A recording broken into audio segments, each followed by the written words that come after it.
சரும நோய்களுக்கு மூல காரணம் குடிக்கிற தண்ணியிலிருந்து பழைய உணவுகள், ஓட்டல் சாப்பாடுகள், சுகாதாரமற்ற தன்மை. பொடுகு பேன் இருக்கவங்களுக்கு சரும நோய் வரும். பல் சொத்தை இருக்கிறவங்களுக்கு சரும நோய் வரும். எஸ்பெஷலி சோரியாசிஸ், அதுக்கு பேரே காளாஞ்சக படை. படபடையாக இருக்கும், பார்க்கறதுக்கு அரவசமாக இருக்கும். அப்படிப்பட்ட நோய்களுக்கு ஆங்கில மருத்துவத்தில் ஸ்டீராய்டு தான் கொடுப்பாங்க. சிவியர் ஆன்டிபயோட்டிக்ஸ் கொடுப்பாங்க. அதெல்லாம் செல்களெல்லாம் வீங்க வச்சு உடம்பே தடிக்க வச்சிடும்.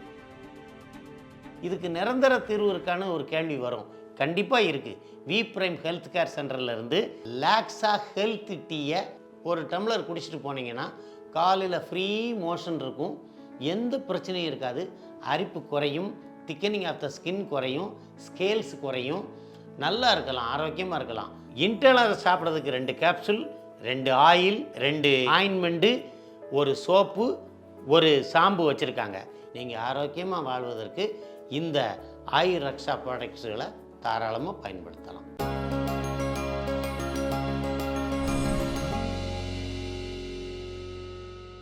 வி பிரைம் ஹெல்த் கேருக்கு மீண்டும் உங்களை வரவேற்பதில் மிக்க மகிழ்ச்சி. நான் ஜீவா. இன்றைக்கி நம்ம கூட மத்திய அரசின் சித்த மருத்துவ ஆராய்ச்சி கழகத்தின் இயக்குநராக பணிபுரிஞ்சு ஓய்வு பெற்ற டாக்டர் ஜெகஜோதி பாண்டியன் நினைஞ்சிருக்காரு. அவர்கிட்ட சரும பிரச்சனைகள் தொடர்பாக நிறைய கேள்விகள் கேட்க வேண்டியது இருக்குது. அவர்கிட்ட கேட்பேன். வணக்கம் சார். வணக்கங்க. சார், இப்போ இந்த சரும பிரச்சனை அப்படின்னாவே பொதுவாக எல்லாருமே காமனாக சொல்லப்படுறது பார்த்திங்கன்னா இந்த சொரியாசிஸ் அப்படிங்கிறது தான். காளாஞ்சகப்படை அப்படின்னு சொல்லிட்டு தமிழில் சொல்கிறாங்க. இது நிறைய பேருக்கு காமனாக இந்த பிரச்சனை இருக்குது. இந்த பிரச்சனைக்கு சொல்யூஷனாக பார்த்திங்கன்னா அலோபதி மெடிசன் நம்ம போனோம்னா வைஸ்லாங்னு சொல்லிட்டு ஒரு ஸ்டெராய்டு போடுறாங்க. அந்த ஸ்டெராய்டு எடுத்துக்கிட்டால் கூட நிறைய பேருக்கு பக்க விளைவுகள் வருது அப்படின்னு சொல்லிட்டு சொல்கிறாங்க. ஸோ இந்த சொரியாசிஸ் காளாஞ்சகப்படைக்கு என்ன தான் தீர்வு? நல்ல கேள்வி. சரும நோய்களுக்கு மூல காரணம் குடிக்கிற தண்ணியிலிருந்து பழைய உணவுகள், ஓட்டல் சாப்பாடுகள், சுகாதாரமற்ற தன்மை, இது எல்லாம் காரணம். சரும நோய்களுக்கு மூல காரணம்னு பார்த்திங்கன்னா பொடுகு பேன் இருக்கவங்களுக்கு சரும நோய் வரும்.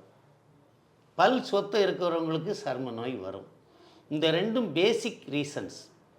இயற்கை அற்புதங்களை செய்து, இப்போ கடுமையான வெயில் அடிக்குது, அக்கினி நட்சத்திரம். ஏன் இந்த அக்கினி நட்சத்திரம் இயற்கை கொடுக்கணும்? என்ன காரணம்னு கேட்டிங்கன்னா, கிட்னிக்கு ரெஸ்ட்டு கொடுக்கறதுக்காக தோல் வழியாக வேர்வைகளை வெளியேற்றி கிட்னிக்கு ரெஸ்ட்டு கொடுக்குது. அதே நேரத்தில் இந்த வெயில் காலத்தில் சரும நோயாளர்கள் தங்களுடைய படுக்கையை, பெட்டு, தலையணை இதெல்லாம் வெயிலில் தொடர்ந்து 3 நாள் 10 மணிலேருந்து 4 மணி வரைக்கும் காயப்படணும். அதில் டிக்ஸ் இருக்கும், சின்ன சின்ன கண்ணுக்கு தெரியாத டிக்ஸ் இருக்கும். அவைகளெல்லாம் ஒழிச்சா தான் சரும நோய் சரியாகும். இதையும் நாங்கள் பண்ணிட்டோம், சரும நோயும் கடுமையாக இருக்குது. எஸ்பெஷலி சோரியாசிஸ், அதுக்கு பேரே காளாஞ்சக படை. படபடையாக இருக்கும், உடம்பெல்லாம் படபடையாக, திட்டா, திக்கனிங் ஆஃப் த ஸ்கின்னு. அதனால் பார்க்கறதுக்கே அரகோசமாக இருக்கும். ஒரு கரகோசமாக, ஒரு பக்கத்தில் யாரும் உட்கார்ந்தாங்கன்னா விலகி போய் உட்கார்ற மாதிரி அது தோற்றம் அளிக்கும். அப்படிப்பட்ட நோய்களுக்கு ஆங்கில மருத்துவத்தில் நீங்கள் சொன்ன மாதிரி ஸ்டீராய்டு தான் கொடுப்பாங்க. சிவியர் ஆன்டிபயோட்டிக்ஸ் கொடுப்பாங்க. அதெல்லாம் செல்களெல்லாம் வீங்க வச்சு உடம்பே தடிக்க வச்சிடும். நோய் எதிர்ப்பு சக்தியும், அதாவது இம்யூனிட்டின்னு சொல்லுவாங்க, அந்த இம்யூனிட்டியெல்லாம் கெடுத்துடும். ஆனால் இந்திய மருத்துவத்தில் சித்தா, ஆயுர்வேதா போன்ற சிறப்பான மருந்துகளில் மருத்துவம் மூலமாக நல்ல மருந்துகள் கிடைக்கிது. அதுக்கு மெயினாக சுத்தமான தண்ணி குடிக்கணும். நல்ல டாக்டர் ஆலோசனையின் கீழே நம்ம Ayur Raksha company V prime health care சென்டர்லேருந்து ஆயுர் ரக்ஷா ஸ்கின் வெல் கேப்சூல்னு போடுறாங்க. சருமத்துக்கு நல்ல தீர்வை கொடுக்கக்கூடிய கேப்சூல். அதனால தான் ஸ்கின் வெல்னு வச்சுருக்காங்க. இந்த ஸ்கின் வெல்லை சாப்பிடணும். இன்னொன்று சாப்பாட்டு பழக்கம். அதாவது சரும நோய்களுக்கு மூல காரணமே ஹிஸ்டமின். அதாவது அலர்ஜியை தூண்டக்கூடியது. அலர்ஜி கொடுத்தா அலர்ஜிக்கு எதிர்ப்பு தான் ஆன்டி ஹிஸ்டமின். அவில்னு ஒரு காலத்தில், இப்போ செட்ரஸ்ன்னு சாப்பிட்றாங்க, அது ஆன்டி ஹிஸ்டமின். அதாவது histamine will produce the allergy. அது either majority skin allergy, lung allergy or gas அலர்ஜியை உண்டாக்கும். மெயினாக ஸ்கின் அலர்ஜி. ஆகையினால அந்த அலர்ஜியை உண்டாக்கக்கூடிய உணவுகளை தவிர்க்க வேண்டும். இந்த ஸ்கின் அலர்ஜி ஹிஸ்டமின் சுரக்கிறதுக்கு காரணம் ஒன்று கவலை, இன்னொன்று சில உணவு பழக்கங்கள். உதாரணமாக நம்ம கத்தரிக்காய், நாட்டு தக்காளி, மொச்சக்கொட்டை இந்த மாதிரி உள்ள உணவுகள் அலர்ஜியை உண்டாக்கக்கூடிய தன்மை இருக்குது.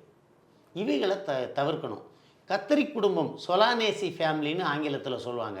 அந்த சொலானேசி ஃபேமிலியில் கத்தரிக்காய், தக்காளி பழம், சுண்டக்காய் இதெல்லாம் கத்தரி குடும்பங்கள்.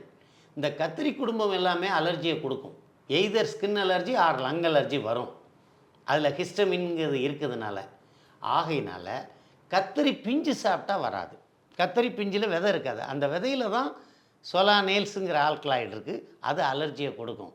ஆகையினால கத்தரிக்காய் சாப்பிடக்கூடாது, தக்காளி சாப்பிடக்கூடாது. அதே குடும்பத்தில், அதாவது அயோக்கிய குடும்பத்தில் ஒரு உத்தமன் பிறந்த மாதிரி இயற்கையாக இறைவன் படைத்த அற்புதமான மூலிகை தான் சுண்டக்காய்.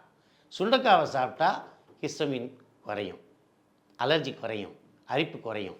அதனால் நேச்சுரல் ஸ்டீராய்டு சுண்டக்காய். அந்த சுண்டக்காயை சாப்பிட்டுட்டு பழங்கறி அமுதனின்னு மறந்தோம்னு சித்த மருத்துவத்தில் சொல்லியிருக்காங்க. பழைய குழம்பு அமுத மாதிரி இருந்தாலும் சாப்பிட மாட்டோம்னு இருக்காங்க. ஏன்னா அது ஹிஸ்டமினை உண்டாக்கும். அதனால் பழைய குழம்பு சாப்பிடக்கூடாது. ஓகே சார், இவ்வளோ காரணங்கள் இருக்குது ஸ்கின் பிரச்சனைக்கு அப்படின்னு சொல்லிட்டு சொன்னீங்க. பட் ஆனால் பொதுவாக அந்த சமூக வலைத்தளங்கள்லாம் பார்க்கும்போதும் சரி, நிறைய டாக்டர் சொல்கிறதும் சரி, இந்த மோஷன் சரியாக போகலைன்னா கூட சரும பிரச்சனைகள் வரும்னு சொல்கிறாங்க. அது உண்மையா? அது அப்படின்னா அது எந்த அளவுக்கு பாதிப்பு உண்டாக்கும்? கண்டிப்பாக அற்புதமான கேள்வி.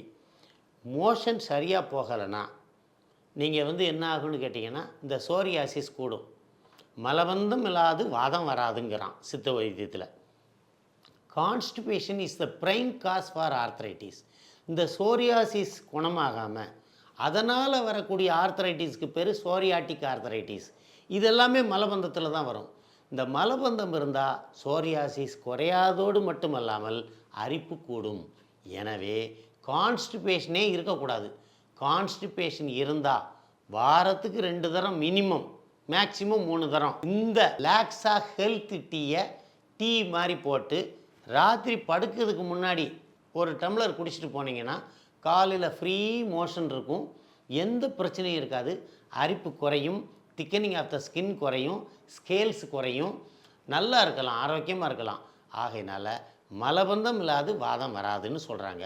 அந்த மாதிரி மலம் போகாமல் இருந்தால் உங்களுக்கு அரிப்பு கூடும், சளி கூடும், கேஸ் கூடும்.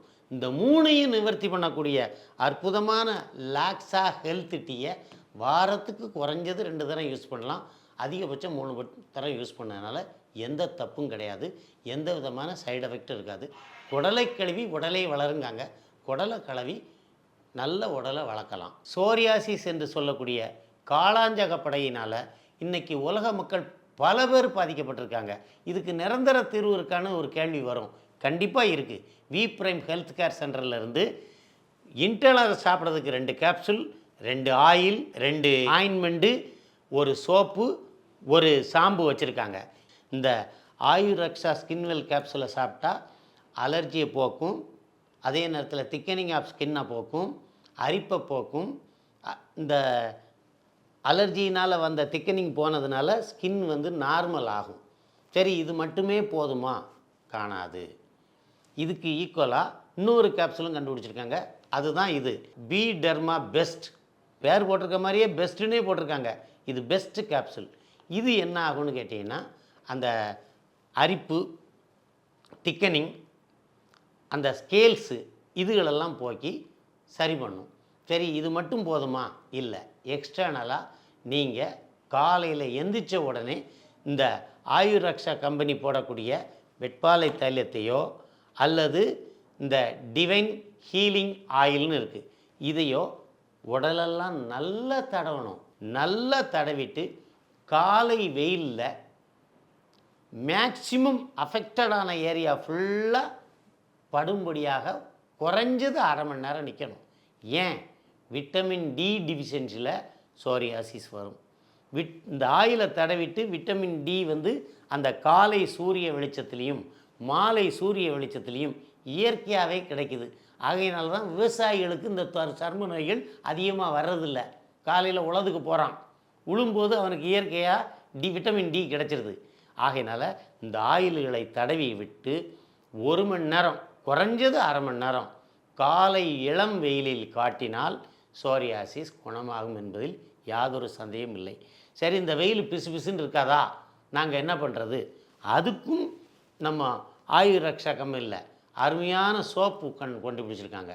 இது வந்து மூலிகைகளால் செய்யப்பட்ட சோப்பு. இந்த சோப்பு வந்து சரும நோய்களுக்கு ரொம்ப நல்லாயிருக்கும். அழுக்கை போக்குவதுடன் நீங்கள் அரிப்பையும் போக்கக்கூடிய தன்மை கொண்டது இந்த சோப்பு. இந்த சோப்பை போடணும். பொதுவாக தலையில் பேன் இருக்கிறவங்க, பொடுகு இருக்கவங்க அதுக்கு சிகிச்சை எடுத்துக்கணும். அதுக்கு டாக்டர் ஆலோசனையின் பேரில் சிகிச்சையை எடுத்துக்கொண்டு சுகாதாரமான தண்ணீரை குடிக்க வேண்டும். ஆரோக்கியத்தை தேடுவதற்காக நீங்கள் பயன்படுத்தக்கூடிய படுக்கைகளை தொடர்ந்து 3 நாட்கள் கோடை வெயிலில் காலை 10 மணி முதல் 4 மணி வரை காயப்படணும். உங்களுடைய டவல் என்று சொல்லக்கூடிய துண்டை டெட்டால் போன்ற கிருமி நாசினிகள் கலந்த தண்ணீரில் 10 நிமிடம் ஊற வைத்து துவைக்க வேண்டும். இல்லாவிட்டால் அது 3க்கும் டிரான்ஸ்போர்ட் ஆகிக்கிட்டே இருக்கும். தலையணைக்கு, தலைக்கு, டவலுக்கு டிரான்ஸ்போர்ட் ஆகிக்கிட்டே இருக்கும், போகவே போகாது. இதை செய்யணும். சரி, தலையில் நாங்கள் பொடுகெல்லாம் கொண்டுட்டோம், நீங்கள் சொல்கிறபடி நல்லபடியாக அந்த மருந்து சாப்பிட்டு செத்துருச்சு, எங்களுக்கு தலையில் அரிப்பு இருக்க, அதுக்கும் ஆயுர் ரக்ஷா கம்பெனிலேருந்து அற்புதமான ஹெர்பல் ஷாம்பு. இன்றைக்கி உங்களுக்கு ஒரு ரகசியத்தை சொல்கிறேன். உலகம் கெட்டு போச்சு. ஏன்னு கேட்டிங்கன்னா, மெஜாரிட்டி ஷாம்பு, சோப்பு, ஃபேஸ் க்ரீம்களில் animal fat imported from South Africa is utilising for making that's kind of products. அதனால தான் சோப்பு போட்டால் பிசு பிசுன்னு இருக்குது. ஆனால் இந்த சோப்பு பிசு பிசுன்னு இருக்காது. அனிமல் ஃபேட்டு சேராத சோப்பு. இது அனிமல் ஃபேட்டு சேராத ஹெர்பல் ஷாம்பு. இந்த ஷாம்பை யூஸ் பண்ணால் இது வாரத்துக்கு 1 நாள் போட்டால் போதும். நல்லா சோக் பண்ணி ஷாம்பை வந்து தண்ணி கலந்து போட்டு நல்லா அன்னைக்கு மட்டும் தலையை நல்லா தோட்டிட்டு அன்றைக்கி ஆயிலே யூஸ் பண்ண வேண்டியதில்லை. 1 நாள் மட்டும் ரெஸ்ட் கொடுத்துருங்க.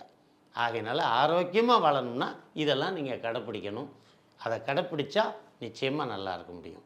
ஓகே சார், ரொம்ப டீட்டெயிலாக எக்ஸ்பிளைன் பண்ணிட்டீங்க சார். சார், இதில் முக்கியமான டவுட் என்ன